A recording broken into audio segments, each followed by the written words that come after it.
Thank you. Hello again, this is Jack Benny talking, and Don, that was a very clever introduction. Split a rail, split an atom, split a check. But you know, Don, you made history yourself. What do you mean, Jack? You're the only man who ever split a girdle. And live with me, will you? Well, now, hold on, Jack. I don't even wear a girdle. Well, you should, Don. When you had that suit made, 3 tailors worked on it at the same time, and they never even saw each other. And live with me, will you, brother? Say, you're pretty sharp today, Jack. Well, you gotta be sharp when you're playing here for the boys at Birmingham Hospital. What a picturesque place, the beautiful San Fernando Valley, surrounded by high mountains with peaks that meet the sky. The floor of the valley with its boulevards that meet Van Nuys. The gates of Birmingham with its bus that meets nobody.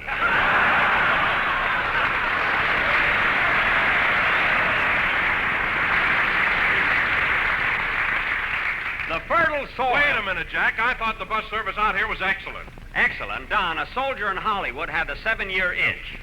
They sent him to Birmingham by bus, and it took so long that the itch got off at Sherman Oaks.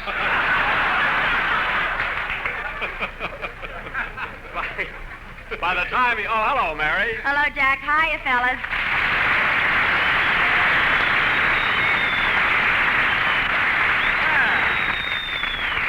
Say, these boys really gave you a terrific reception, Mary. Well, maybe that's because they know me here, Jack. You see, I'm a member of the VACS, the Volunteer Army Canteen Service. Oh, the VACS. Yes, a lot of my friends belong to it. We come out to the hospital 2 or 3 times a week and go through the wards with cigarettes, candy, apples, oranges, bananas, and the boys really go for them. Gee, why didn't I think of... Jack, we don't charge them.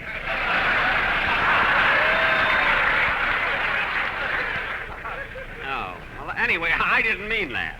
You know, Mary, I came out last week and went through the wards playing my violin. Well, Jack, I think that was very nice of you to play your violin for the boys. Thanks. Mary, did you say you gave the boys apples, oranges, and bananas? Uh-huh. Where do those tomatoes come from? I was so embarrassed there.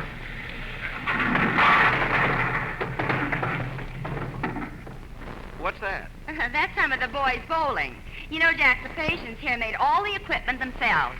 All the equipment, Mary, the alley I can believe, but how could they make a big bowling ball? They took one of the doctor's pills and put 3 holes in it. Oh. And did they make the pins themselves? No, they don't have any pins. Well, what are they knocking down? The doctors. Mary, if you expect me to believe that... Okay, fellas, here I am, the one and only Birmingham. Well, pour it right on. That's it, just lay it right down. Yeah, just make me know it. Now, that's what I call appreciation for the sensation of the nation. Phil, coming in here with a noisy entrance doesn't excuse you for being late. Where were you? Well, I'm sorry, Jackson, but I overslept. You see, me and my boys had a chance to play a ritzy place last night, and, well, we just couldn't afford to pass it up. Oh, that's different, Phil. Where'd you play? At the Brass Rail.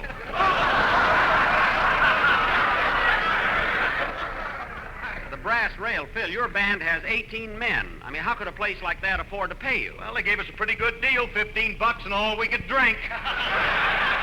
Oh, well, that wasn't so bad. Well, the guy wants us to come back next week, but the deal isn't quite as good. Well, what does he want to pay you? $18,000 and no drinks.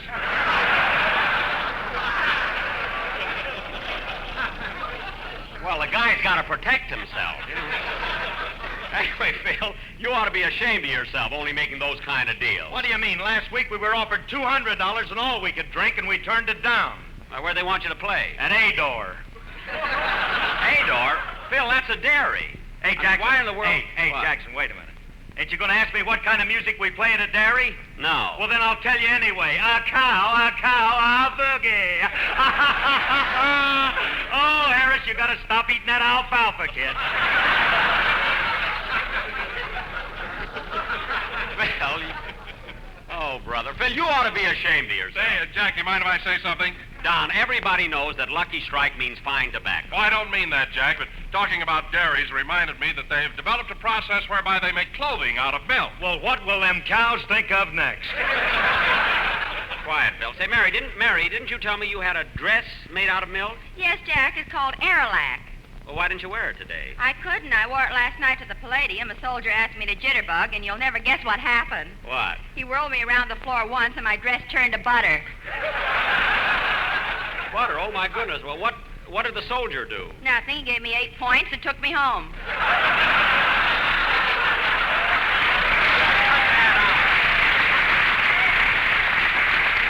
Every time I start to worry about Hello, Mr. Benny. Oh, hello, Larry. How are you?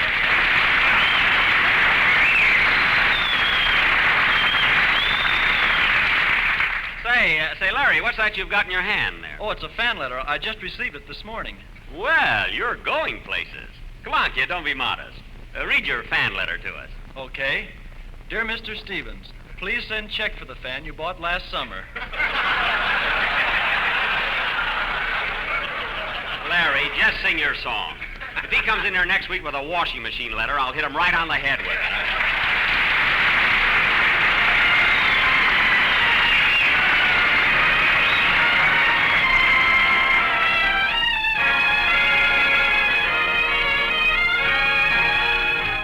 Imagine you. That was I'll Buy That Dream, sung by Larry Stevens. Very good, kid. And now, fellas... Say, Jack, I want to ask you something. What is it, Don? Did the police ever catch the gangster who robbed you of the $10,000? No, not yet, Don. But I think they'll try a little harder now. You know, I offered a reward for his capture. Some reward, $1.50 and 2 courses of Love and Bloom.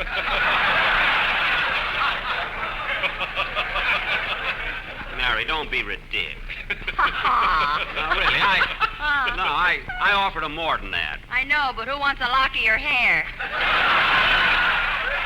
Anything that's scarce nowadays is valuable. And live with me, will you? That's a deal. Jack, didn't I read where the gangster came back last week and beat you up? The gangster beat me up? Mm-hmm. He didn't even hurt me. Oh, no. What about that military punch he gave you? Military punch? Yeah, he hit you on the chin and your brain took a 3-day pass. It was only 3 hours. What a lousy time I had. Hey, Jackson. What? Look, Jackson, when you get into a fight like that, you gotta be tricky. What? Well, when I'm in a fight, I tell the guy his shoelace is untied, and then when he looks down, boom, I clip him. I tried that, Phil. I said to the gangster, look, your shoelace is untied. Well, what happened? He said, well, you're down there, tie it.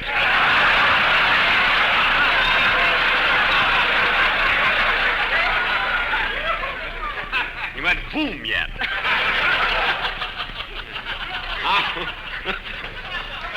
How do you like that? Jack, did you tie his shoelace? I would not. Anyway, I got up, drew back, and... I'll get it. Hello? Hello, Mr. Benny. This is Rochester.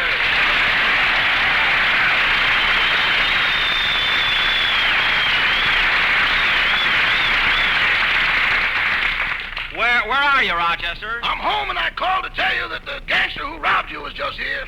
Oh, my goodness, he's after me again. Tell me everything that happened. Well, I heard the door buzzer, opened the door, and there stood the hold-up man. So I invited him in. Invited him in? For heaven's sake, why did you do that? Boss, there's something about a man with a gun in his hand that brings out my southern hospitality.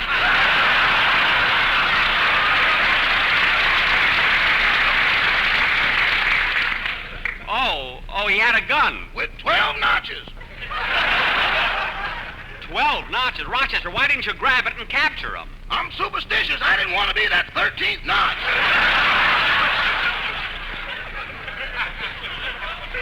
Rochester, where was your courage? It must have been somewhere around the house. It wasn't with me.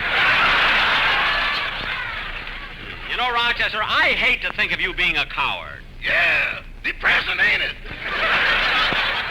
Certainly is. But, you know, boss, there's a difference between being a coward and being practical. There is, Yeah, if you're a coward and a man pulls a gun on you, you'll get down on your knees and beg for your life. Uh-huh. But if you're practical, you'll get down on your knees and try to think of something he's interested in. That's what I thought. Anyway, you should have made some attempt to capture him. You know, boss, I hate to bring this up, but last week you had a mighty good opportunity to capture that gangster yourself. Rochester, he took me by surprise. Well, I didn't have no appointment with him.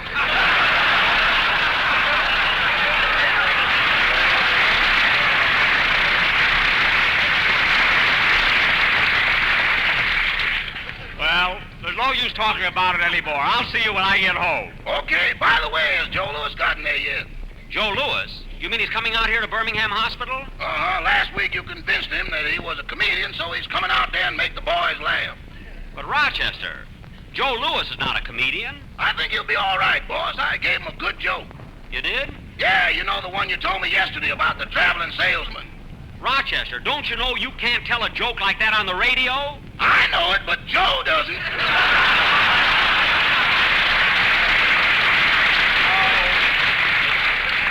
Oh, for heaven's sake, we'll do the best we can. I know the boys here would like to see Joe Lewis anyway. Goodbye, Rochester. Good.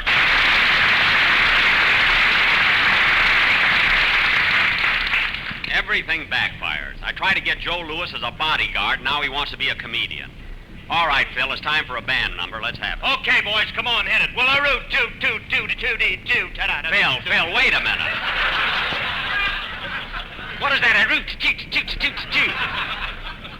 Phil, I want to ask you one question. How did you ever get into the music business? What are you talking about? Before I went with you, I spent 3 years with Phil Spitalny. Phil Spitalny? How could you play with Spitalny? He only has girls in his orchestra. My curls weren't always this short, Bob. Well, take the ribbon out of your hair and play a number, will you? Okay, fellas, all right. 1, 2. Hold it, Phil, hold it. Come in. Hello, Joe. Hey, fellas, it's Joe Lewis.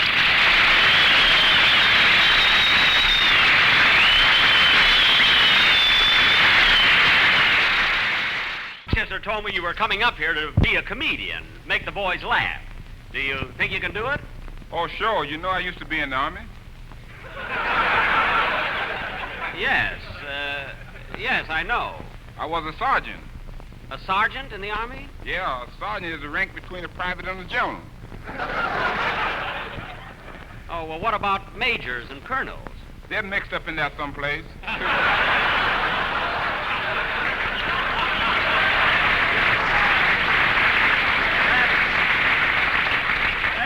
That's pretty funny. But look, Joe, your profession is fighting. Now, why don't you leave the comedy to me? After all, it took me 25 years to become a comedian. It's the same as fighting. Now, how long did it take you to become a champion? 10 seconds. Oh, yes, I see. That's when you won the championship from Jim Braddock. But, Joe, here's what I want to find out. You really only lost one fight, and that was the first time you fought Max Schmeling. How did he ever get you in a position to knock you out? He told me my shoelace one time.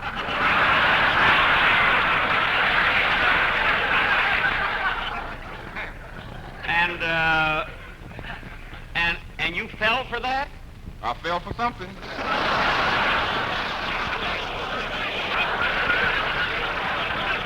Yeah. But Joe, you really gave it to Schmeling on that second fight when you knocked him out in the first round. How did you do it? I wore shoes with zipper on them. You really tricked him, didn't you? Say, Joe, I've always been a great fan of yours. Double up your fist and let me take a look at it once, will you? Okay. Just look at that fist, Jack. Doesn't that remind you of a Lucky Strike cigarette? What? So round, so firm, so fully packed. You're right, Don, and it leaves them so free and easy on the floor. Yes, sir. Hey, you want to know something, Jack? When a fighter gets knocked down, the referee should stand over him and say, LS, MFT, LS, MFT. Don, what good is that? If the guy doesn't get up and ask for a Lucky Strike cigarette... Really? Well,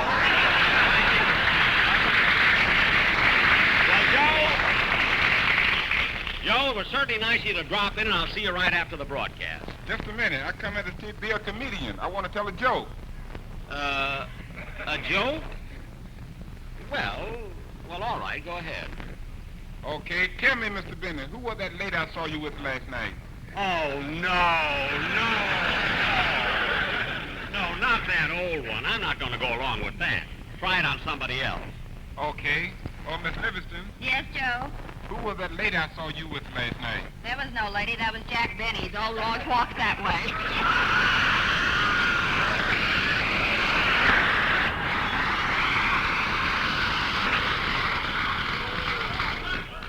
Swell, thanks. I do not. Look, Joe, I'll give you Joe, I'll give you a proposition. I'll teach you how to be a comedian if you'll give me some pointers on self-defense. Sure, I will show you right now. Now, wait a minute. I'll get Phil Harris to box with me. Oh, Phil? Okay, Jackson, I'll help you out. Now, what do I do, Joe? When Phil has come in with you with a jab, Yeah? you swing at him with your right hand. With my right, eh? Hey, Joe, watch me fool him. I'll swing with my left. Ready, Phil? Ready. Here I come. Ooh, my chin. Ad-lib with me, will you, bud? Ooh, Phil, we were only playing. Hey, Jackson, look, I hit you so hard I untied your shoelace. My shoelace? Where? Oh! You see, Jackson, it works every time. Joe, did you see him pull that trick on me? Yeah, but how did you fall for that? You're wearing button shoes. Come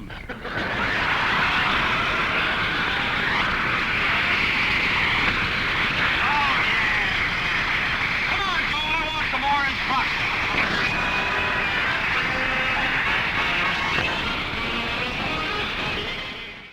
Show and Love, played by Phil Harris and his orchestra. And Phil, the next time you hit me on the chin like that, I'm going to let you have it. Oh, Jack, he didn't hit you so hard. Why, last week when that gangster hit you, you were in the hospital for 2 days. I what?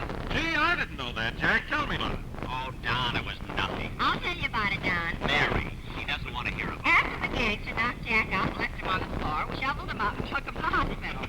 I'll never forget how he looked when Phil and I went to visit him the next day.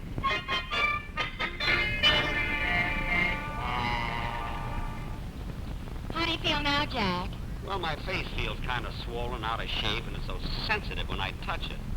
Gee, my cheek here. Mary, what's this big lump behind my ear? That's your nose. What's it doing way over there? Gee, my face looks awful. You'd look a lot better, Jackson, if you'd wear pajamas instead of that nightgown. And with that nightcap on your head, you look like you're waiting for a Little Red Riding Hood. Never mind. Oh, Dramo, what a flat nose you have. Phil! Cut that out. Everybody comes in here with jokes. No fruit. Fine people. Well, and how's our little patient today? Oh, are you the doctor? What do you think I am with this thermometer? A spy from Florida? Look, doctor, I want to... Come now. Stick out your tongue. Ah. Stick your tongue out a little farther. Ah. Farther. Ah. The knees. Most of the patients can't even touch their chin.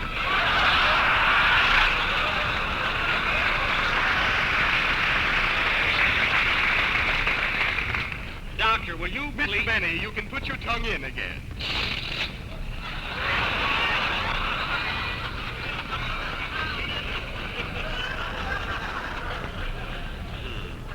What a time for the window shade to go up. And now, Mr. Benny, I want to listen to your heart. Now, let me adjust this stethoscope. Mm-hmm.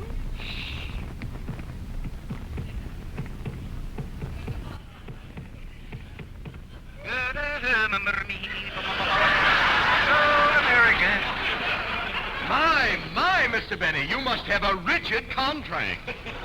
Look, doctor, there's nothing wrong with my heart. Now, leave me alone. Well, I'll see you later. I have to run down to the lab. What a silly doctor. All doctors report to surgery. All doctors report to surgery. Dr. Gillespie will operate on the first table. Dr. Kildare will be on the second. Greenberg's on third.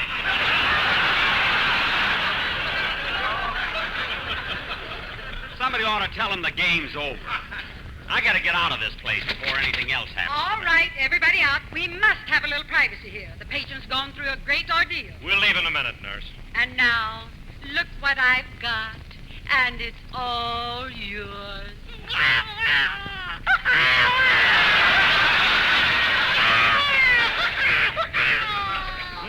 Nurse, take it back. There must be some mistake. Mistake? Aren't you Mrs. O'Brien? Do I look like Mrs. O'Brien? I don't know. I've never seen Mrs. O'Brien. Oh, look, Jack, how cute. The baby likes you. Yeah. Well, I'd better take him to his mother. Give him to me. Okay, here.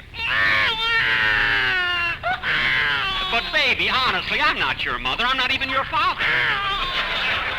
Nurse, maybe I better hold him again. Give him to me. Thanks.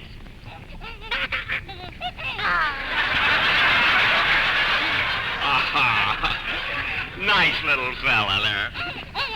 Look, I'll tend to the other babies I have outside. Then I'll pick this one up and take him to his mother. But nurse! No. Kitty-kitty-goo! Kitty-kitty-goo!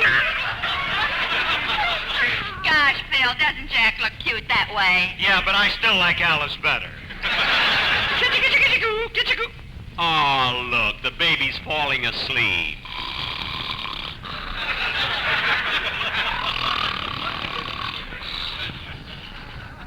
Baby, turn over on your side.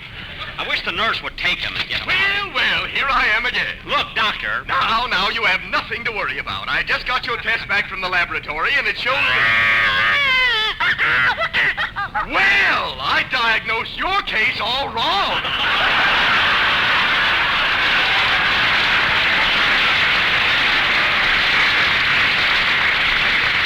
Doctor! When you told me your age, I never thought of this. Doctor, this is not my baby. This is not my baby. There's only one way to decide. Baby, tell me, is this your mother? Oh, that silly looking jerk. Well, I've had enough. I'm getting out of here. Come on,